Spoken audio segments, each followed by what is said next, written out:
final outrage, she had instructed him to lug her crated cohorts, preserved like Pluly's harem ladies, into the Precol dome, to care for them tenderly there, and at the proper cued moment to release them for action.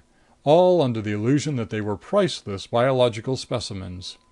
Mantelish wasn't in the least appeased by the fact that, again at the Commissioner's suggestion, Lyad had installed one minor new hypno command which, she said, would clear up permanently his tendency towards attacks of dive sickness.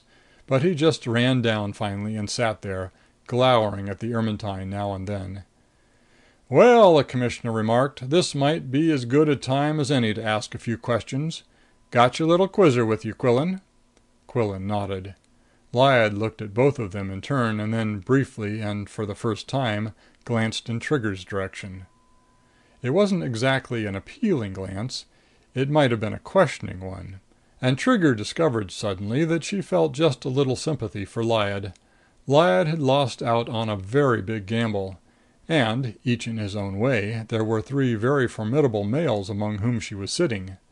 None of them was friendly. Two were oversized, and the undersized one had a fairly blood-chilling record for anyone on the wrong side of law and order.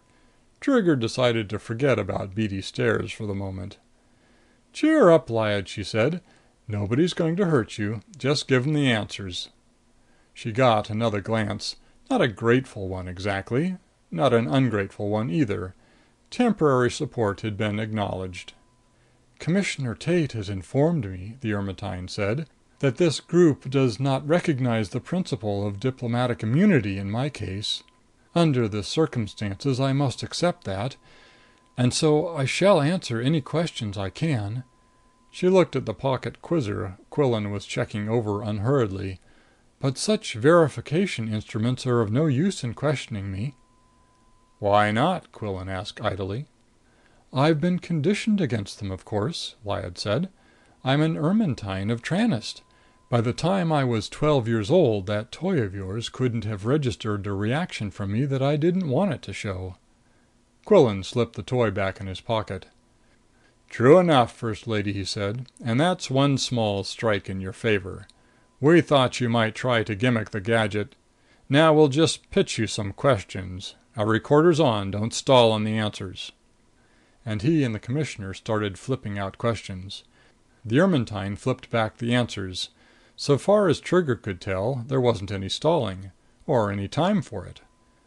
Azul. Dr. Azul had been her boy from the start. He was now on Tranest. The main item in his report to her had been the significance of the 112-113 plasmoid unit. He'd also reported that Trigger Argee had become unconscious on Harvest Moon. They'd considered the possibility that somebody was controlling Trigger Argee or attempting to control her because of her connections with the plasmoid operations. Guess Fayle. Lyad had been looking for Dr. Fayle as earnestly as everyone else after his disappearance. She had not been able to buy him. So far as she knew, nobody had been able to buy him. Dr. Fayle had appeared to intend to work for himself. He was at present well outside the hub's area of space. He still had 112-113 with him. Yes, she could become more specific about the location, with the help of star maps. "Let's get them out," said Commissioner Tate. They got them out. The Ermetyne presently circled a largest section of the Vishni Fleet's area. The questions began again. 113A. Professor Mantelish had told her of his experiments with this plasmoid. There was an interruption here while Mantelish huffed reflexively, but it was very brief. The professor wanted to learn more about the First Lady's depravities himself. And its various possible associations with the main unit. But by the time this information became available to her, 113A had been placed under heavy guard. Professor Mantelish had made one attempt to smuggle it out to her. Huff, huff! But had been unable to walk past the guards with it. Tranest agents had made several unsuccessful attempts to pick up the plasmoid. She knew that another group had made similarly unsuccessful attempts, the Devegas. She did not yet know the specific nature of 113A's importance, but it was important. Trigger. Trigger Argee might be able to tell them why Trigger was important. Dr. Fayle certainly could. So could the top ranks of the Devegas hierarchy. Lyad at the moment could not. She did know that Trigger Argee's importance was associated directly with that of Plasmoid 113A.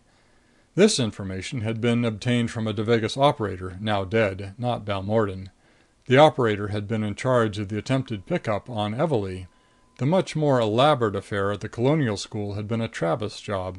A Devagas group had made attempts to interfere with it, but had been disposed of. Pluly. Lyad had strings on Belchik. He was afraid of the Devagas, but somewhat more terrified of her. His fear of the Devagas was due to the fact that he and an associate had provided the hierarchy with a very large quantity of contraband materials. The nature of the materials indicated the Devagas were constructing a major fortified outpost on a world either airless or with poisonous atmosphere. Pluly's associate had since been murdered. Pluly believed he was next in line to be silenced. Balmordan.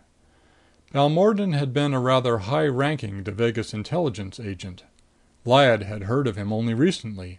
He had been in charge of the attempts to obtain 113A. Lyad had convinced him that she would make a very dangerous competitor in the Manon area. She also had made information regarding her activities there available to him. So Balmordan and a select group of his gunmen had attended Pluly's party on Pluly's yacht. They had been allowed to force their way into the sealed level and were there caught in a blacklight trap. The gunmen had all been killed. Balmordan had been questioned.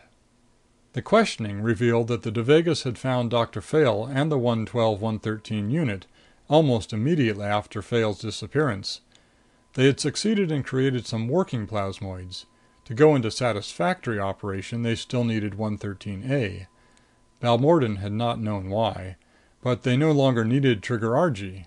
Trigger Argee was now to be destroyed at the earliest opportunity.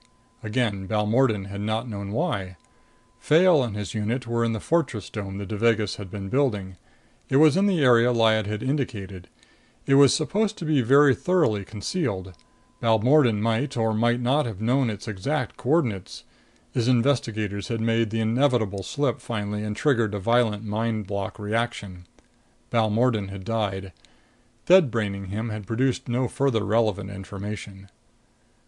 The little drumfire of questions ended abruptly. Trigger glanced at her watch. It had been going on for only 15 minutes, but she felt somewhat dizzy by now. The Ermetyne just looked a little more wilted. After a minute, Commissioner Tate inquired politely whether there was any further information the First Lady could think of to give them at this time. She shook her head no. Only Professor Mantelish believed her. But the interrogation was over, apparently. End of chapter 23.